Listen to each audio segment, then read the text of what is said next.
Et bonjour à tous, je m'appelle Théo, je suis coach sportif et bienvenue dans ma nouvelle vidéo YouTube. Bienvenue même dans cette nouvelle série de vidéos sur le Summer Body. Donc je vais vous expliquer un petit peu comment va se dérouler la série. Je vais essayer de faire, je vais même pas essayer, c'est que je vais faire une vidéo par semaine. Ce sera donc le vendredi où à chaque fois je vous emmènerai un conseil pour avoir votre Summer Body pour l'été. Bien évidemment, je vais les faire par ordre d'importance parce que forcément, si je vous donne le conseil entre guillemets le plus important fin mai, pour avoir le Summer Body, ce ne sera pas forcément le plus optimal pour vous. Donc je vais essayer de faire ça par ordre d'importance comme je viens de dire. Comme ça au moins il y aura zéro excuse et cet été vous serez tous au top. Donc sans plus attendre, avant de commencer la vidéo, bien évidemment, votre petit abonnement, le petit like, comme ça on est bon. N'hésitez pas à partager la vidéo aussi parce que ça y est, je commence à recevoir des messages. Comment faire pour perdre du ventre et tout, pour avoir le corps pour l'été.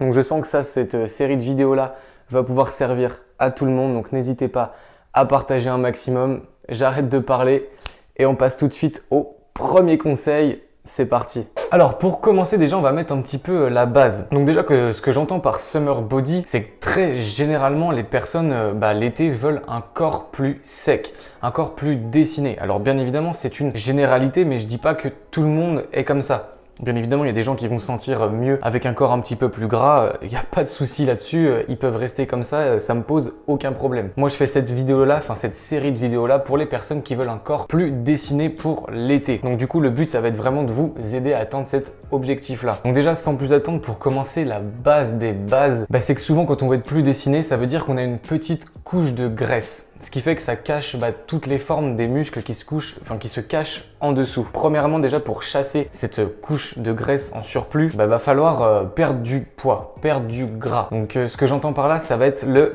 déficit calorique. Donc ça va être la première thématique, le premier conseil que je vous donne, c'est être en déficit calorique. Sans déficit, vous n'aurez pas de perte de poids et donc pas de perte de masse grasse.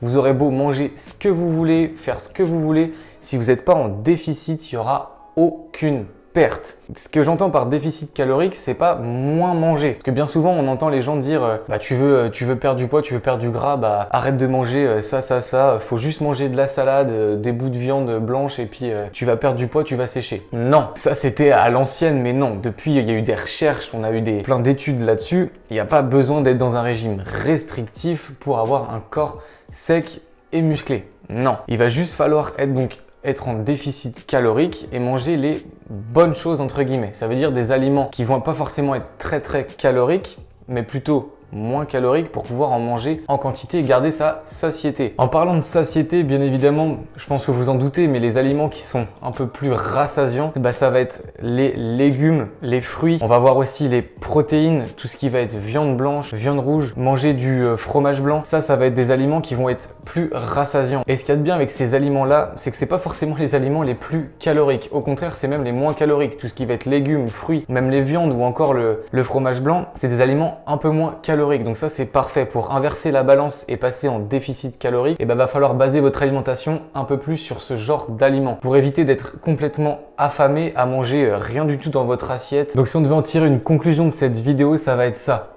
Trouvez votre déficit calorique. Le but c'est pas de perdre du poids à fond. Tout dépend de votre point de départ. Forcément si vous avez beaucoup de masse grasse, vous allez pouvoir vous permettre d'avoir un déficit un petit peu plus grand et une perte de poids un petit peu plus rapide. Mais si vous êtes avec un taux de masse grasse assez léger, vous n'êtes pas encore dessiné, mais ça va bientôt venir, essayez de viser un léger déficit pour retrouver votre forme. Ensuite, comme je le disais, ça ne sert à rien de tomber dans un régime restrictif. Le but, c'est pas de manger moins, mais le but, c'est de manger moins calorique. Donc, basez un petit peu plus votre alimentation sur les légumes, les fruits, les viandes blanches, les viandes rouges, ce que vous voulez, un peu de fromage blanc. Et tout ça, normalement, ça devrait bien se passer pour vous et vous devriez donc trouver votre déficit calorique. Voilà, c'est tout pour aujourd'hui. C'est normalement une courte vidéo où j'essaye d'être le plus explicite possible, le plus compréhensible. J'espère qu'elle vous aura plu. Je vous remets le petit abonnement, le petit like si vous avez apprécié la vidéo. N'hésitez pas à me le faire savoir en commentaire si ce petit format de vidéo vous a plu, si ça vous aide. Je vous mets mes réseaux sociaux. Si vous avez encore plus de questions, n'hésitez pas à venir me les poser. Ça sera avec grand plaisir que j'y répondrai. Je parle pas plus. Allez, bye.